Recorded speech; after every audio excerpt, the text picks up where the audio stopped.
जय हिंद प्यारे बच्चों, स्वागत है आप सभी का खजुराहो एकेडमी में। बच्चों, आज हम पढ़ने वाले हैं पदार्थ अकार्यकी एवं कार्यकी।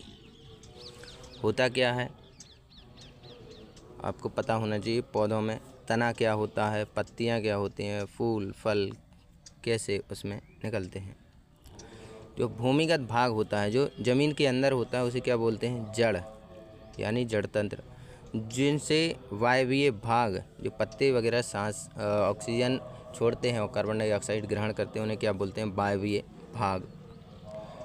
बात करें बीज अंकुरण की, जैसे ही अभी गेहूं वगैरह की बुआई हो रही है तो आप गेहूं डालते हैं, 1-2 दिन जब वो ज़मीन में रहते हैं तो अंकुरित हो जाते हैं, उनसे पौधा निकलने लगता है। ठीक है। बीज के अंकुरण हेतु आवश्यक कारक क्या क्या होते हैं? अब जैसे कोई बीज आप बो रहे हैं तो उसके लिए ज़रूरी चीज़ें क्या हैं? मृदा, मिट्टी होनी चाहिए, जल होना चाहिए, हवा होनी चाहिए और तापमान होनी चाहिए। अब जैसे गेहूं की फसल है तो ये कम तापमान पर अभी अंकुरित हो जाएगी, लेकिन फिर जब ये पकेगी तो इसे गर्मियों में तापमान थोड़ा ज़्यादा चाहिए होता है। बात करें मूलांकुर क्या कहलाता है, प्रांकुर क्या कहलाता है। प्रांकुर का मतलब जो तना, जहाँ से बीज से ऊपर की ओर जो चीज़ निकले वो तना होती है, और जो जड़ से नीचे, तने से बीज से नीचे की ओर निकले उसे मूलांकुर बोलते हैं। बात करें जड़, जड़ें पौधे का भूमिगत भाग हैं, यानी ये ज़मीन में पाई जाती हैं। यह बीज के मूलांकुर से विकसित होता है। जड़ें धनात्मक गुरुत्वाकर्षण तथा ऋणात्मक प्रकाशानुवर्तन होते हैं। मतलब इन्हें धूप लगेगी तो ये ज़मीन से ऊपर की ओर ना बढ़ के कहाँ बढ़ती हैं? ज़मीन से नीचे की ओर बढ़ती हैं। तो धनात्मक गुरुत्वाकर्षण, कोई भी चीज़ है पृथ्वी पर गुरुत्वाकर्षण के कारण वो नीचे की ओर आती है। और प्रकाशानुवर्तन, प्रकाशानुवर्तन क्या होता है कि प्रकाश की ओर बढ़े, लेकिन यहाँ क्या लिखा है? ऋणात्मक प्रकाशानुवर्तन, यानी इसमें चीज़ें क्या हैं? ज़मीन से नीचे की ओर जाएंगी। जड़ों का मुख्य कार्य मृदा से जल तथा खनिज पदार्थों का अवशोषण करना, पौधे को यांत्रिक सहारा देना होता है। तो जड़ें क्या करती हैं? ज़मीन के अंदर मृदा से जल प्राप्त करेंगी, खनिज पदार्थ अवशोषण करेंगी और पौधों को यांत्रिक सहारा देंगे। अब किसी पेड़ में मान के चलो जड़ नहीं है, अब वो खड़ा कैसे होगा? तो जड़ें जब फैल जाएंगी ज़मीन में तभी तो वो खड़ा हो पाएगा। बात करें जड़ों के प्रकार, जड़ें 2 प्रकार की होती हैं। एक होती है मूसला जड़ और एक होती है अपस्थानिक जड़। जैसा आप चित्र के माध्यम से देख सकते हैं, मूसला जड़ वो होती है जो ज़मीन में सीधे चली जाती है नीचे, और अपस्थानिक जड़ें वो होती हैं जो ज़मीन में छिचल जाती हैं, मतलब फैल जाती हैं। बात करें मूसला जड़ की, यह जड़ें सदैव मूलांकुर से विकसित होती हैं, मिट्टी में अधिक गहराई तक प्रवेश करती हैं, ऊपर से चौड़ी तथा गहराई बढ़ने के साथ साथ सक्रिय होती जाती हैं। मुख्य रूप से द्विबीजपत्री पौधों में पाई जाती हैं, जैसे चना, मटर, मूंगफली, दलहन फसलें और आम। इनमें क्या है? द्विबीजपत्री होता है। अब जैसे चना है तो इसको जब आप देवल वगैरह दरते हैं तो वो 2 भागों में बट जाता है। दाल है, मटर है, जब उन्हें दरते हैं चकिया से तो क्या होता है? 2 भागों में वो बराबर हिस्सों में टूट जाते हैं, तो इसे द्विबीजपत्री बोलते हैं। बात करें अपस्थानिक जड़ों की, यह जड़ें पौधे के किसी भी भाग से विकसित हो सकती हैं, जबकि जो मूसला जड़ थी ये कहाँ से हो रही थी? मूलांकुर से। और अपस्थानिक जड़ किसी भी भाग से, पौधे के किसी भी भाग से ये विकसित हो सकती है। मिट्टी में अधिक गहराई तक ये प्रवेश नहीं करती है क्योंकि ये फैलती है, अंदर नहीं जाती है। यह पतली तथा रेशेदार होती है, मुख्य रूप से एक बीजपत्री पौधों में पाई जाती है। जैसे चावल, जब आप धान वगैरह बोते हैं तो चावल क्या है? एक बीजपत्री है। मक्का एक बीजपत्री, गेहूँ, ज्वार, बाजरा, गन्ना, इनकी जड़ें सीधी ना जाकर क्या होती हैं? फैल जाती हैं। बात करें मूसला जड़ के रूपांतरण क्या है? मूसला जड़ भी कई तरह की होती है, जैसे शंक्वाकार, कोई गाजर है, ऊपर क्या है? चौड़ाई ज़्यादा है और नीचे जैसी वो आती जाएगी पतली होती जाएगी, तो शंकु के आकार की। अब आप आइसक्रीम खाते हैं कोन वाली, तो कोन जैसी तो गाजर होती है, शंक्वाकार। तुर्क रूपी, तुर्क रूपी का मतलब क्या होता है? काफ़ी नीचे तक ये मोटी रहती है, फिर ये एकदम से पतली हो जाती है, तो ये तुर्क रूपी का उदाहरण क्या हो जाएगा? मूली।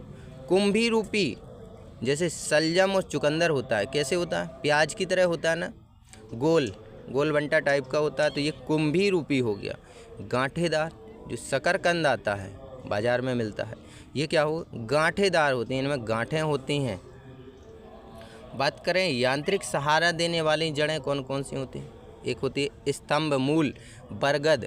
बरगद का पेड़ आपने देखा होगा, एक तो जो पेड़ होता है उसमें नीचे जड़ें होती हैं, और जैसे वो पेड़ बढ़ता जाएगा उनकी टहनियों से भी कुछ जड़ें नीचे की ओर भूमिगत मिलने के लिए निकलने लगती हैं, तो ये क्या होती हैं, स्तंभ मूल। यदि मूल जड़ उनकी कट भी जाए, मान के चलो बरगद के पेड़ के नीचे से काट भी दिया जाए, यदि उसमें स्तंभ मूल जड़ हैं, मतलब टहनियों से जो जड़ें नीचे की ओर निकली हैं, तो उनके सहारे से वो पेड़ खड़ा रह सकता है। अब स्तंभ मूल क्या होता है, जैसे मक्का बोया, गन्ना बोया, तो आपने देखा होगा कुछ जड़ें ज़मीन के ऊपर निकल आती हैं। कारण क्या होता है, मक्का और गन्ना कब बोया जाता है, बरसात के दिनों में। तो पानी अगर भर रहा है और वो पानी भरा रहेगा बरसात के दिनों में, तो वो जड़ें सड़ ना जाएं, पेड़ खराब ना हो जाएं, इसलिए कुछ जड़ें ऊपर निकल आती हैं मिट्टी से, और उनको ऑक्सीजन वगैरह खनिज लवण ऊपर से भी मिल जाते हैं। बात करें आरोही मूल क्या होता है, जो पान की जड़ें होती हैं, आपके आसपास जो पान के बगीचे वगैरह लगे होते हैं, वहाँ जाके देखना कि आरोही मूल की जड़ें यानी पान की जड़ें कैसी होती हैं।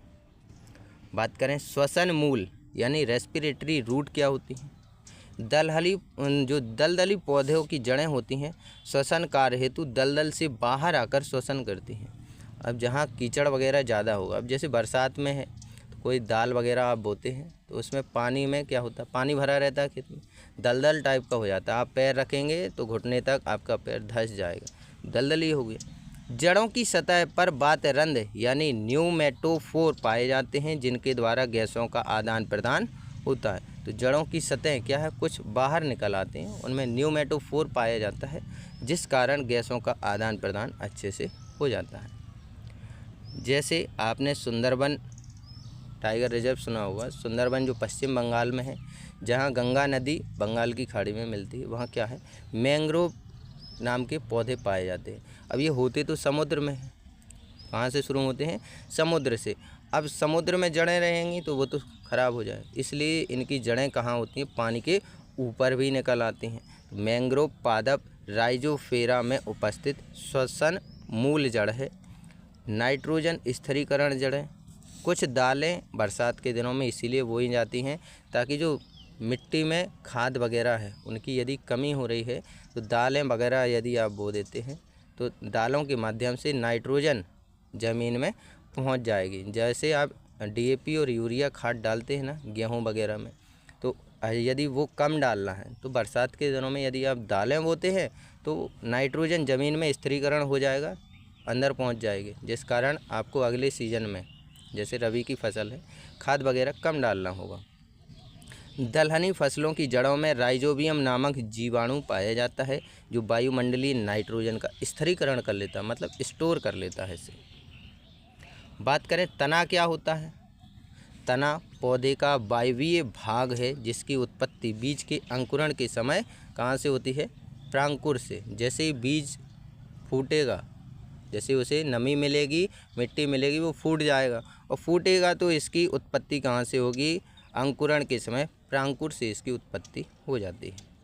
दो तरह के प्रकाशानुवर्तन होते हैं, धनात्मक भी होता है और ऋणात्मक भी होता है। हमने जड़ों में पढ़ा कि ऋणात्मक प्रकाशानुवर्तन होता है, जड़ें कहाँ जाती हैं, ज़मीन के अंदर, जबकि तना कहाँ जाता है, ज़मीन से ऊपर की ओर। तो ये धनात्मक प्रकाशानुवर्तन होता है। इसका कार्य शाखाओं को फैलाना, जल एवं भोजन का परिवहन करना है। तने का रूपांतरण कैसे होता है, अब तना रूपांतरण भोजन का संग्रहण करने के लिए, जैसे कंद, आलू क्या है, तो एक तना है, ना कि वो जड़ है, तो आलू क्या है, तना हो गया। शल्ककंद, शल्ककंद क्या है, तो ये बल्ब के समान होती है, जैसे प्याज है, लहसुन है, एक साथ होते। आलू, एक आलू बोगे 10-20 आलू उसमें से निकल आएंगे, लेकिन प्याज लगाते हो तो केवल एक ही प्याज निकलेगी, प्याज का बीज डालोगे, ठीक है। लहसुन है तो लहसुन भी एक ही निकलता है, उसमें कलियां कई सारी हो सकती हैं। बात करें प्रकंद की, अदरक, हल्दी, इनमें क्या है, छोटे छोटे भाग होते हैं, और एक यदि आप अदरक का बीज या हल्दी का डालते हैं तो कई सारी जगह में वो फैल जाता है, बहुत सारा अदरक और हल्दी निकलती है। बात करें धनकंद की, जैसे जिमी कंद, अरबी, जैसे आप घुइया बोलते हैं, तो घुइया क्या है, एक लगाओगे कई सारे उसी में से निकलते हैं, तो ये हो गया धनकंद का उदाहरण। बात करें पत्ती क्या होती है, पत्तियां शाखाओं से निकला पार्श्व वही वर्धन है। अब ये क्या है, शाखाओं से ही तो पत्तियां निकली हैं, तो ये शाखाओं से निकला पार्श्व वही वर्धन होती हैं। पत्तियां पर्णहरित के कारक हरे रंग की होती हैं। पर्णहरित का मतलब सूर्य के प्रकाश से आपको क्या करना है, भोजन भी बनाना है और साथ में ऑक्सीजन को प्रोड्यूस भी करना है, इसलिए पत्तियों का रंग ज़्यादातर कैसा होता है, हरा होता है। कुछ भाजी वगैरह आती है तो किसी किसी का रंग गुलाबी होता है, किसी किसी का नारंगी होता है, लेकिन ज़्यादातर जो पत्तियां होती हैं उनका रंग कैसा होता है, हरा होता है। पत्तियों पर छोटे छोटे रंध्र जिसे स्टोमेटा बोलते हैं, ये कई बार रेलवे की परीक्षा में पूछा गया है, स्टोमेटा किसे बोलते हैं, तो जो आपकी पत्तियां हैं पौधों की उनमें छोटे छोटे छिद्र होते हैं, और छिद्र के माध्यम से जब बरसात ठंडियों का मौसम होता है तो आप देखते हैं ओस जम जाती है पौधों पर, तो जितना पानी पौधों में ज़्यादा होगा वो इन रंध्रों के माध्यम से पत्तियों से वो बाहर निकाल देते हैं। बाष्पोत्सर्जन की दर को नियंत्रित करते हैं। क्या कारण है, आपके शरीर में जैसे पानी ज़्यादा हो गया गर्मियों के दिनों में, तो क्या होगा, आप पानी तो ज़्यादा पिएंगे लेकिन पसीने के द्वारा वो बाहर निकल जाएगा। ऐसे ही पौधों में होगा, ज़मीन से जितना ज़्यादा पानी पौधा खींचेगा, जितनी उसे आवश्यकता उतना स्टोर करेगा, बाकी पौधों के छिद्रों के द्वारा वो बाहर निकाल दिया जाएगा। बात करें पत्तियों पर ही प्रकाश संश्लेषण की क्रिया होती है। जो पौधे अपना भोजन बनाते हैं, आप सबके लिए सब्जी वगैरह बनाते हैं, वो कैसे बनाते हैं, पत्तियों पर ही प्रकाश संश्लेषण होता है। जब धूप पड़ती है पत्तियों पर तो वो अपना खाना बनाना शुरू कर देते हैं, आपके लिए ऑक्सीजन भी देते हैं। कुछ पत्तियां भोजन संग्रहण का कार्य भी करती हैं, जैसे प्याज में। अब प्याज में क्या है, भोजन संग्रहण, आपने देखा हो एक प्याज में 2-2 3-3 डंडियाँ निकल आती हैं। लहसुन में भी ऐसे ही होता है, पत्ता गोभी में भी ऐसे ही होता है, भोजन संग्रहण उसी में होता है। कुछ पौधों की पत्तियां बाष्पोत्सर्जन की दर को कम करने हेतु कांटों में बदल जाती हैं। बाष्पोत्सर्जन की दर कम करना मतलब जहाँ जैसे राजस्थान में रेगिस्तान है, वहाँ पानी की कमी है, अब पौधे यदि बाष्पोत्सर्जन करेंगे तो वो सूख जाएंगे, इसलिए वो क्या है, पत्तियों को कै में बदल देती हैं, कांटों में बदल देती हैं, ताकि पानी कम से कम बाहर जाए, पानी उसमें बचा रहे। बात करें कुछ पौधों की पत्तियां भोजन हेतु घट में बदल जाती हैं, जैसे घटपर्णी कलश पादप बोलते हैं। ये क्या करते हैं, कीटों का भक्षण करते हैं, इन्हें नाइट्रोजन चाहिए होती है, खाना चाहिए होता है, तो ये वायुमंडल से खाना उपलब्ध नहीं करते हैं। इनके फूल वगैरह होते हैं वो कांटों की तरह होते हैं, खुशबू प्रोड्यूस करेंगे, और खुशबू जैसे ही आएगी, कीटों को खुशबू आएगी, वो उस फूल पे बैठेंगे, वो फूल क्या होगा, बंद हो जाएगा, उससे पूरा रस निचोड़ लेते हैं पौधे। तो 2 प्रकार के हैं, उदाहरण में घटपर्णी भी बोलते हैं और कलश पादप होते हैं, जो कीटों का भक्षण करते हैं। बात करें हरे पादप प्रकाश संश्लेषण की क्रिया द्वारा अपना भोजन बनाते हैं। क्या कोई सूखा पौधा आपको ऑक्सीजन दे सकता है, नहीं, क्योंकि उसमें पत्तियां ही नहीं बची हैं, और जब तक हरी पत्तियां नहीं होंगी जब तक आपका प्रकाश संश्लेषण होगा नहीं, आप ना तो पौधा अपना भोजन बना पाएगा और ना ही आपको ऑक्सीजन दे पाएगा।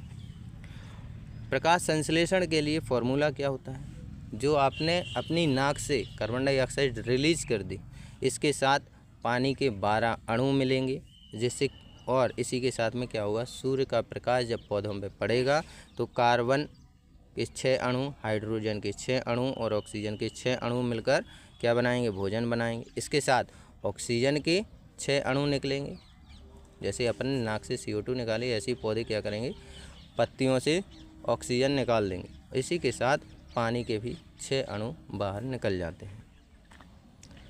बात करें मंड स्टार्च क्या होता है, CO2 जल अपघटन, इसमें क्या होता है, ऑक्सीजन भी निर्मुक्त होती है, मतलब ऑक्सीजन निकाली जाती है। बात करें पुष्प क्या होता है, इसमें पुष्प में देखिए आप चित्र के माध्यम से समझ सकते हैं कि बाह्य दल क्या होता है, दलपुंज क्या होता है, पुमंग क्या कहलाता है और जायंग क्या कहलाता है। बात करें स्वपरागण और परपरागण किसे कहते हैं।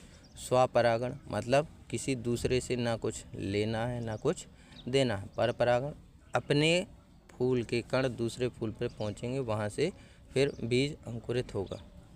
जब किसी पुष्प के परागकोश से उसी पुष्प के अथवा उस पौधे के अन्य पुष्प के वर्तिकाग्र पर पराग कणों का स्थानांतरण होता है तो उसे क्या बोलते हैं, स्वपरागण।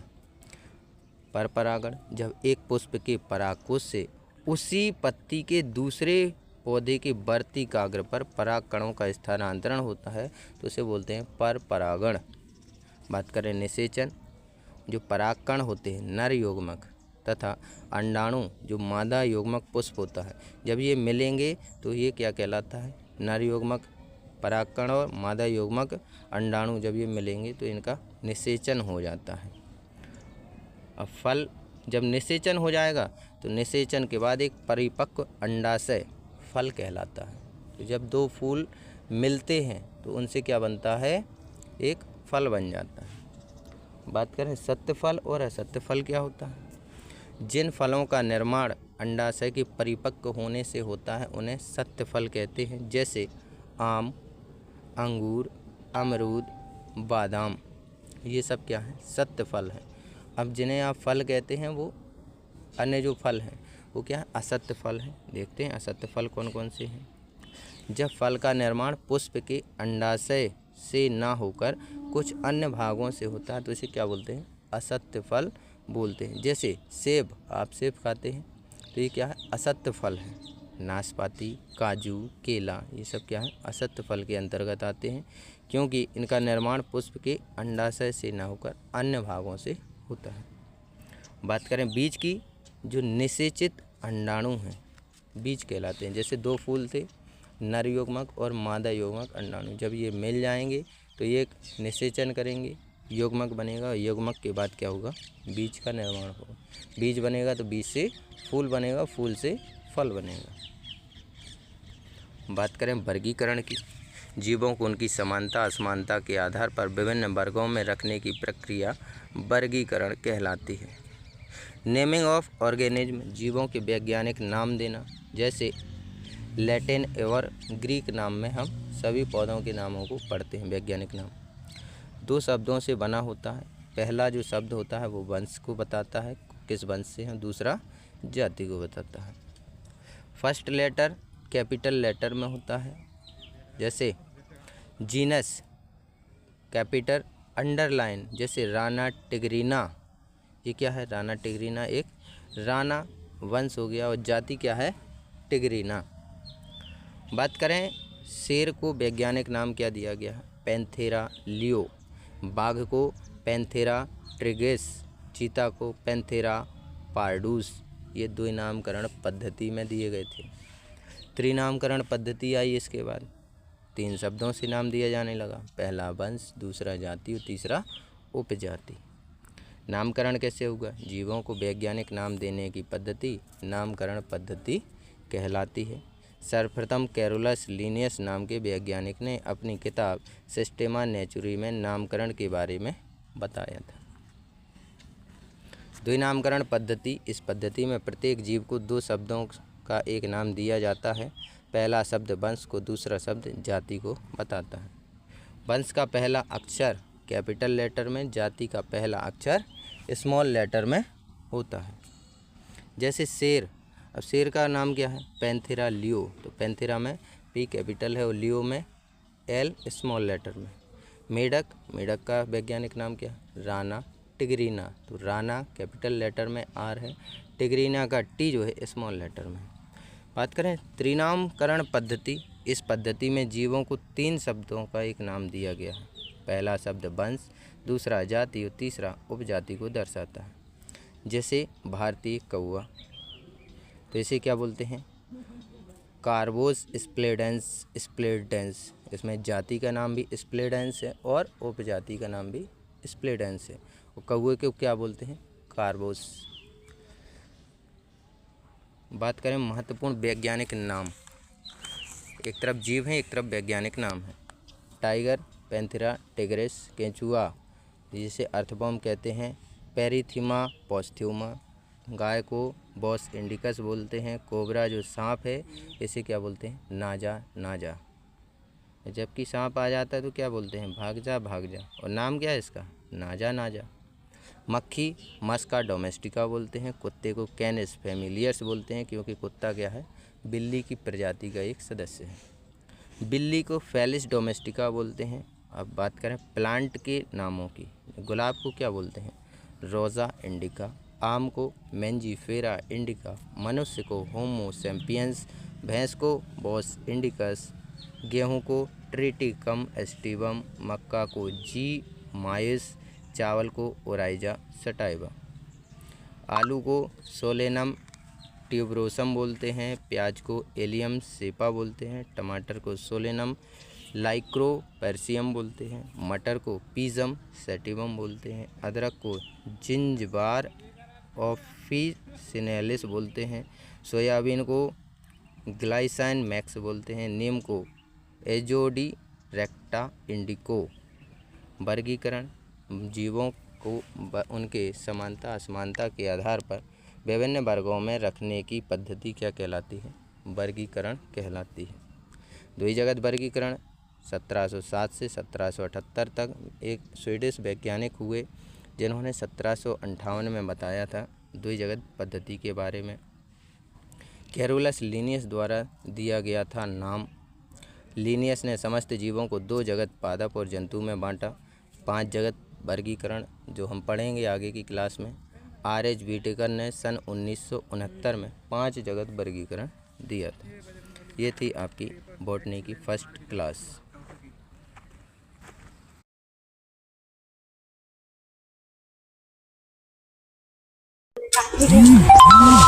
जय हिंद प्यारे बच्चों, आज हम पढ़ने वाले हैं साइंस में तंत्रिका तंत्र।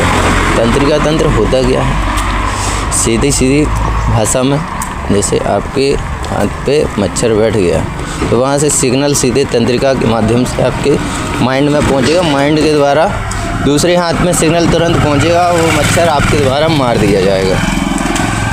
तंत्रिका तंत्र बेसिकली 3 तरह के होते हैं। एक होता है केंद्रीय तंत्रिका तंत्र, दूसरा परिधीय तंत्रिका तंत्र और तीसरा स्वायत्त तंत्रिका तंत्र। बात करें केंद्रीय तंत्रिका तंत्र की, इसके अंतर्गत 2 टाइप होते हैं। एक होता है मस्तिष्क यानी ब्रेन और दूसरा होता है मेरु रज्जु स्पाइनल कॉर्ड। परिधीय तंत्रिका तंत्र जिसे पेरिफेरल नर्वस सिस्टम कहते हैं, इसके अंतर्गत भी 2 टाइप होते हैं, मस्तिष्क तंत्रिका और दूसरा मेरु रज्जु। स्वायत्त तंत्रिका तंत्र की बात करें तो ये भी 2 तरह के होते हैं। एक होता है अनुकंपी, एक होता है परानुकंपी। बात करें मस्तिष्क की, मस्तिष्क एक जटिल संरचना है। यह क्रेमियम नामक मस्तिष्क बॉक्स में सुरक्षित रहता है। एक वयस्क मनुष्य का मस्तिष्क का वजन 1350 ग्राम से 1400 ग्राम होता है। मस्तिष्क 3 परतों से मिलकर बना होता है, ड्यूरामेटर, अरेक्नॉइड तथा पायामेटर। इन परतों में एक द्रव सेरेब्रोस्पाइनल पाया जाता है। बात करें मस्तिष्क के भाग की, मस्तिष्क 3 भागों से मिलकर बना होता है। अग्र मस्तिष्क जो आपके आगे का मस्तिष्क होता है, एक होता है मध्य मस्तिष्क और एक होता है पश्चिम मस्तिष्क। बात करें अग्र मस्तिष्क क्या होता है? यह मस्तिष्क का सबसे बड़ा भाग होता है। निम्न भागों से ये मिलकर बनता है, जैसे प्रामस्तिष्क जिसे सेरेब्रम बोलते हैं। यह अन्य उपभागों में सबसे बड़ा भाग है। यह मस्तिष्क का सबसे विकसित भाग है। इसका कार्य सोचने, समझने, निर्णय लेने की क्षमता का नियंत्रण करना होता है। याददाश्त तथा बुद्धिमत्ता का केंद्र होता है। बात करें हाइपोथैलेमस की, हाइपोथैलेमस क्या होता है?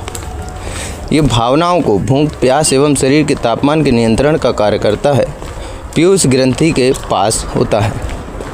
आपने सुबह खाना खाया, अब रात में खाना खाने के लिए तो आपकी इच्छा होगी। अब इच्छा कैसे होगी? यदि आपका हाइपोथैलेमस सही से कार्य कर रहा है तब। बात करें थैलेमस की, यह भाग ठंडे तथा गर्म का एहसास कराता है।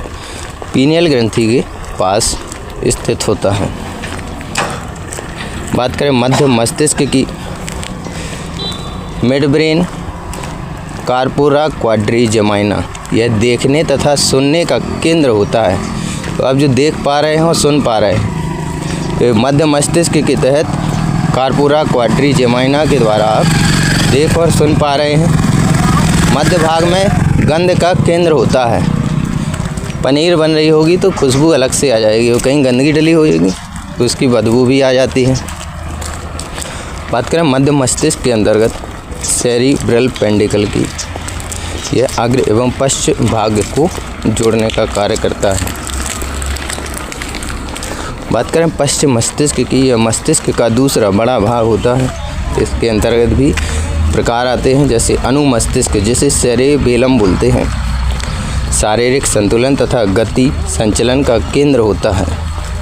ऐच्छिक क्रियाएं जैसे हंसना, बोलना आदि।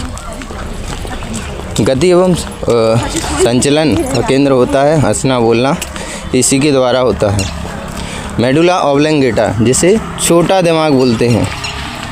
नाना पाटेकर की एक मूवी आई थी, उसमें वो बोलता है मेरे पीछे मत मारा करो, छोटा दिमाग है, मैं लग जाएगी मैं मर जाऊंगा। ये वही है मेडुला ऑब्लंगेटा, यानी छोटा दिमाग। मस्तिष्क का अंतिम भाग होता है।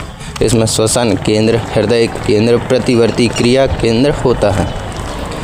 अनैच्छिक क्रियाएं जैसे छींकना, श्वसन, खांसना आदि किसके द्वारा होता है? छोटे दिमाग यानी मेडुला ऑब्लंगेटा के द्वारा होता है। बात करें मेरुरज्जु क्या होता है? स्पाइनल कॉर्ड, जो आपकी रीढ़ की हड्डी होती है। मेरुरज्जु मस्तिष्क के अंतिम भाग मेडुला ऑब्लंगेटा से निकलती है। खोपड़ी के एक छिद्र जिसे महारंध्र बोलते हैं। मेरुरज्जु 3 झिल्लियों ड्यूरा मेटर, अरेक्नॉइड और पायामेटर, इसके बारे में हम पहले भी चर्चा कर चुके हैं, इससे घिरी होती है। इनमें सेरेब्रो स्पाइनल नामक द्रव भरा होता है। नर यानी मेल में इसकी लंबाई 45 सेंटीमीटर, जबकि फीमेल में 43 सेंटीमीटर होती है। मेरुरज्जु का कार्य क्या होता है? प्रतिवर्ती क्रियाओं को नियंत्रण करना, मस्तिष्क से आने वाली संवेदनाओं का वहन करना आदि। बात करें परिधीय तंत्रिका तंत्र की। पेरिफेरल नर्वस सिस्टम 2 प्रकार की तंत्रिकाओं से मिलकर बना होता है। पहला मस्तिष्क तंत्रिका। वे तंत्रिकाएं जो मस्तिष्क से निकली हैं उसे मस्तिष्क तंत्रिका कहा जाता है। मस्तिष्क तंत्रिकाओं की संख्या 12 जोड़ी यानी 24 होती है। बात करें मेरुरज्जु तंत्रिका की। वे तंत्रिकाएं जो मेरुरज्जु से निकलती हैं, इनकी संख्या 31 जोड़ी यानी ये 62 होती हैं। स्वायत्त तंत्रिका तंत्र। ऑटोनोमिक नर्वस सिस्टम क्या होता है? यह तंत्र स्वतंत्र रूप से कार्य करता है जब आपको भय लगता है या टेंशन होती है। इस स्थिति में शारीरिक संतुलन आपका स्थापित करने का कार्य करता है। यह अनुकंपी तथा परानुकंपी से मिलकर बना होता है। रात में अकेले जा रहे हैं, अंधेरा है और लग रहा है अब तो कोई पकड़ लेगा या भूत पिशाच आ जाएगा, तो क्या बोलते हैं? जय हनुमान ज्ञान गुण सागर, जय कपीस तिहुँ लोक उजागर। ये वही है स्वायत्त तंत्रिका तंत्र। बात करें अनुकंपी तंत्रिका तंत्र की। यह तंत्र भय की स्थिति में श्वास दर, हृदय दर, बीपी, रक्त में शर्करा की मात्रा को बढ़ा देता है, जिस कारण आपकी हृदय की गति बढ़ जाती है, सांस फूलने लग जाती है। यह मुख में श्रावण को कम करता है, मूत्राशय की दीवारों को फैला देता है। परानुकंपी तंत्रिका तंत्र। यह तंत्र अनुकंपी के विपरीत कार्य करता है।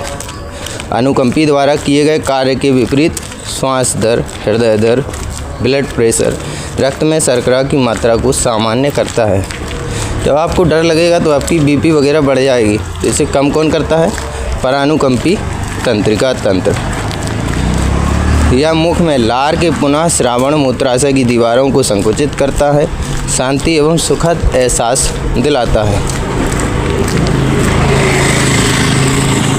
ये थे हमारे तंत्रिका तंत्र से संबंधित सभी बिंदु, जहाँ से बार बार परीक्षाओं में प्रश्न पूछे जाते हैं।